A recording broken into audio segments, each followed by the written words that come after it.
یہ خیر پولیس والوں کے لیے ہیں، لیکن پولیس والے کی حیثیت تو خیر کچھ بھی نہیں ہے، ان کے گریڈ بھی بہت ہی کمتر سے ہوتے ہیں، لیکن چونکہ ریاست خود ان کو جو ہے وہ اپنے اختیارات کو مس یوز کرنے پر لگاتی ہے تو پھر وہ خود بھی کرتے ہیں۔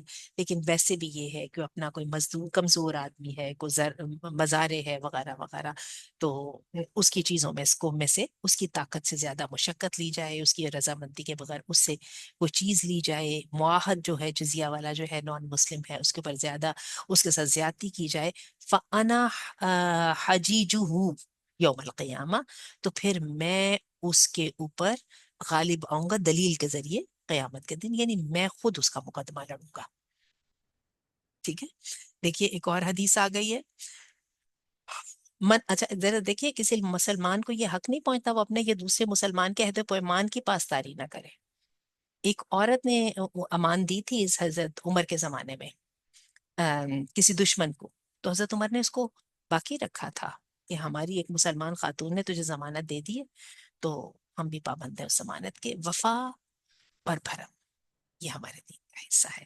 سیدنا عبداللہ بن عمر بیان کرتے ہیں کہ رسول اللہ صلی اللہ علیہ وسلم نے فرمایا من قتل معاہدا لم یرح رائحۃ الجنتی، حالانکہ وہ کافر ہے، جس نے قتل کیا کسی ذمی کو اس کو جنت کی خوشبو بھی نہیں ملے گی، وَأَنَّ رِيحَهَا لَيُوجَدُ مِن مَسِيرَةٍ 40 عاما، حالانکہ جنت کی جو خوشبو ہے وہ 40 سال کی مسافت کی دوری سے آ رہی ہوگی، اتنی دور دور تک جنت کی خوشبو پھیلی ہوگی۔ بات ہے یہ مبالغے کا سیدھا ہے کہ تمہیں خوشبو کی جو ہے نا نعمت وہ تک نہیں ملے گی۔ اللہ تعالیٰ ہمیں معاف فرمائے، اور اللہ تعالیٰ دیکھیں یہ چیزیں جب ہم پڑھتے ہیں نا تو اس سے ہمیں پتہ چلتا ہے انٹیگریٹی اور ٹوٹل کلیرٹی یہ ہمارے دین کا ایشو ہے۔ انشاءاللہ العزیز پڑھیں گے، اور طیبہ ذرا مجھے 30 منٹ کے اوپر لازم میں نے کال کر دیا کریں۔ اللہ تعالیٰ میرے لیے آسانیاں فرمائے۔ سبحانک اللہم و بحمدک، اشہد ان لا الہ الا انت، استغفرک و اتوب الیک۔